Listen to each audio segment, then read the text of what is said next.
Welcome back to EarthX 2025. I'm Lawrence Ford with Conscious Capital Foundation. We're in Dallas, coming live, and I'm here with my friend David Tice. David, welcome. So glad to be with you, Lawrence, and your great team. Yeah, so much fun, isn't it? We had a great time last night. Phenomenal. Holy cow.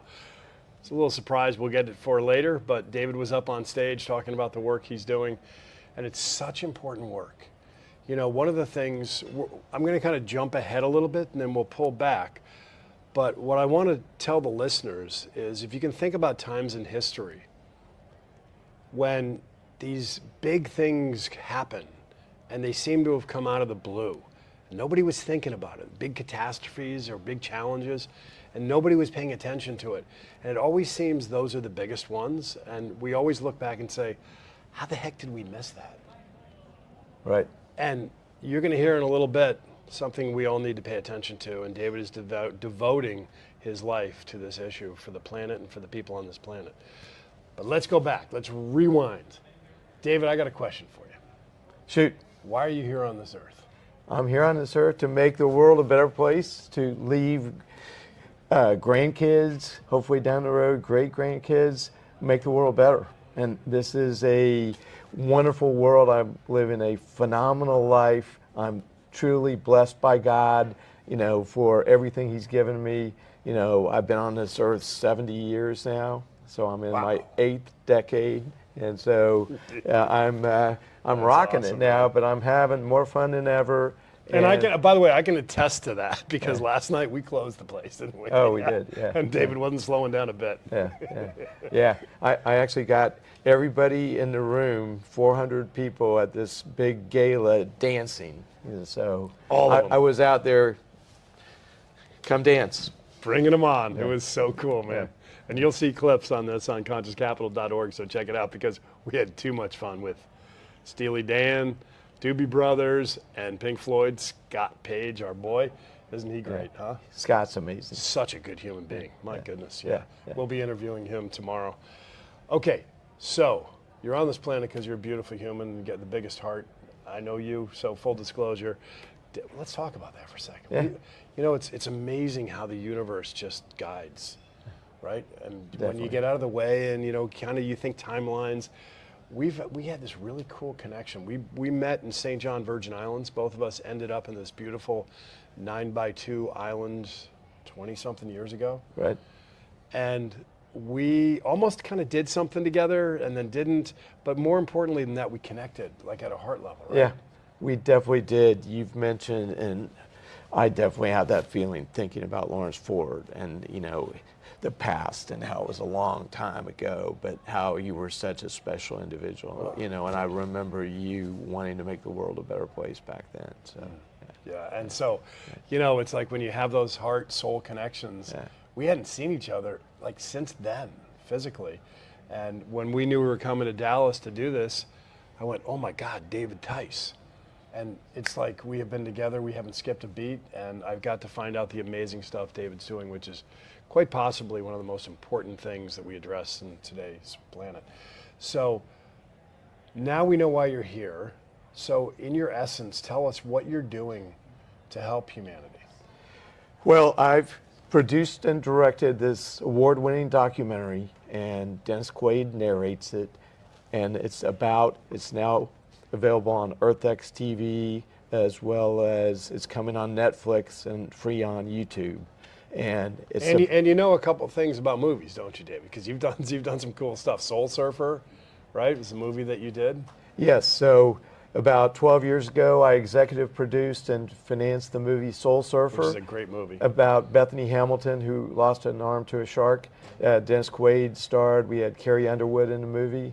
And I was on the set every day, actually had a small part in the movie, actually took on some of the roles of producer, but felt like we touched, you know, millions, tens of millions of people's lives. So just FYI, you know, this isn't David's first rodeo of touching thousands and thousands of souls out there with his big, beautiful heart and obvious humility. I had to make you bring that up.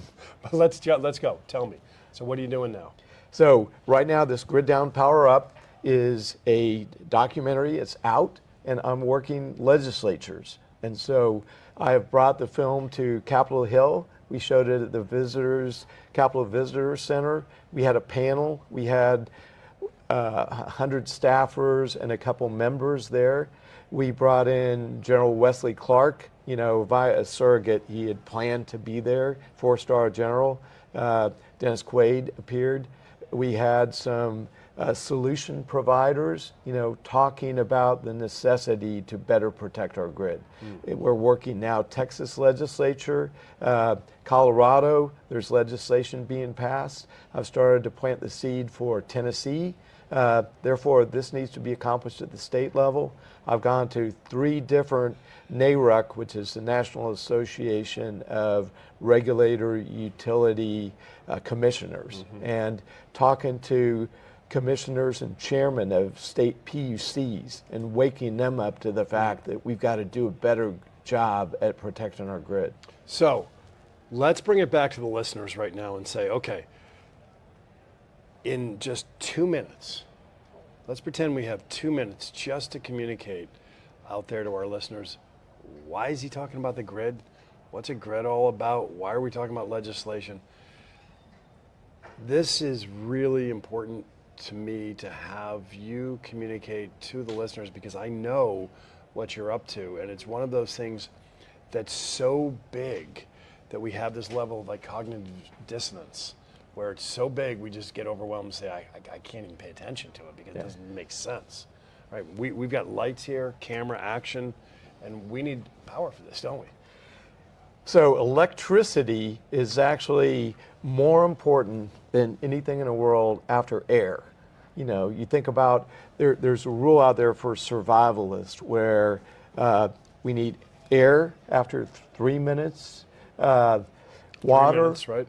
Water 3 days, food 3 weeks. If you don't have, that's interesting, the 3-3-3. Yeah, it's a 3-3-3 rule. So hold your breath for 3 minutes. That's about all you got. Yep. Right. 3 days for water. Right. And you're done.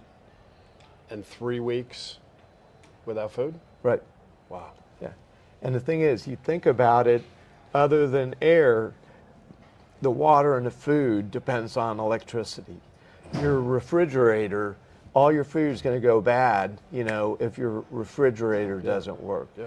Everything in your freezer, your municipal water system. I've been to municipal water facilities and had a guy, the manager there told me, for Dallas, for Highland Park, we're 100% dependent upon the grid.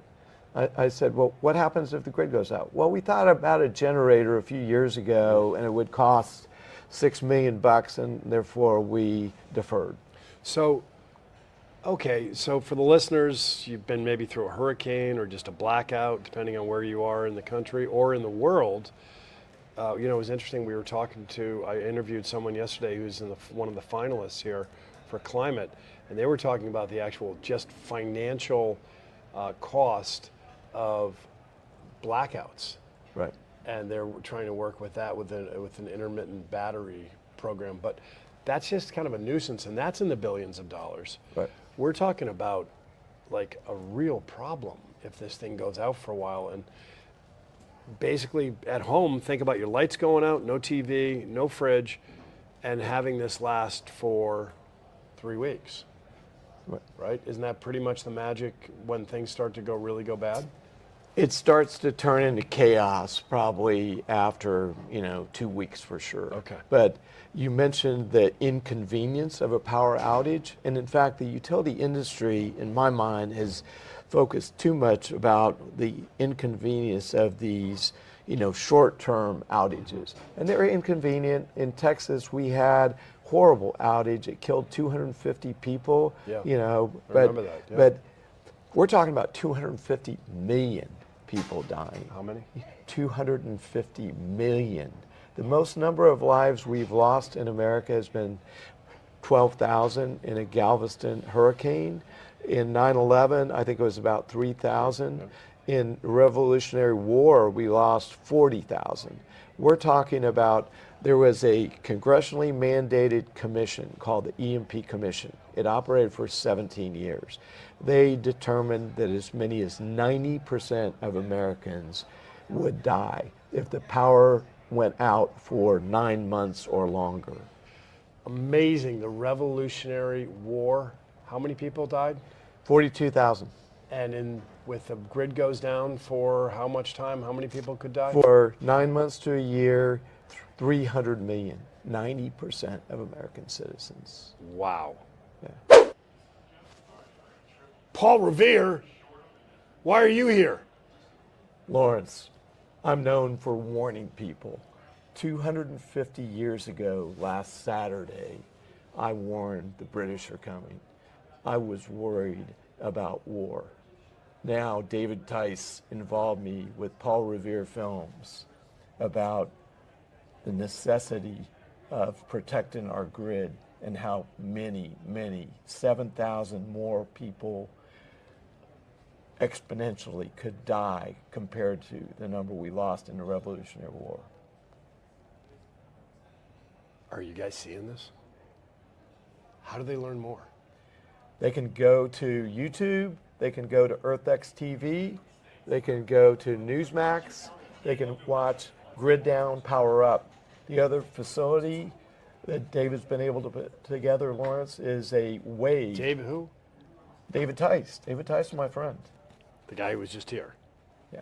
So there's a facility on our website, griddownpowerup.com, where you can send pre-written letters and sign petitions and make phone calls to your specific legislator, your regulators, and your members of board of directors for your local public utility, and tell them, we have to fix this. This is required.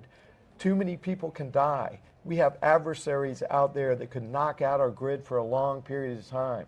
The other thing, even if you don't believe in the adversaries, the sun could create a big enough solar disturbance to wipe out the grid for an extended period of time. And again, hundreds of millions of people would die. Wow. Thank you, Paul. Glad to be back. It's been, my hair's a little grayer. I've got some glasses in my car, but I'm doing what I can. Grid down, power up, and they can listen where? YouTube TV, EarthX TV, Newsmax. And Ernest, could you bring in some of the swag? Hats? More hats? We have, Come on, there we go. we have lots of hats, and in fact, we have Thank you. shirts. In fact, Lainey, can you come in a second? We have shirts like this on this beautiful lady, and if you write us, become a grid warrior, we have these shirts and hats and flyers. Please tell your friends. This needs to become a Mothers Against Drunk Drivers scale movement. That's a 40% of deaths from drunk driving. We can do this again with Grid Down, Power Up. Become a grid warrior. And Paul, one more thing. When David was here earlier, what I was saying at the beginning is these things that tend to be so catastrophic, when you look at history, people say, oh my God, we weren't paying attention. There wasn't a Paul Revere coming saying the grid is going down, the grid is going down. That's it, exactly. And that's why I've come back from this 250-year slumber. Thank you. Yeah. And thank for all of you for listening, paying attention to a true risk that's out there today. Go watch the film, take action.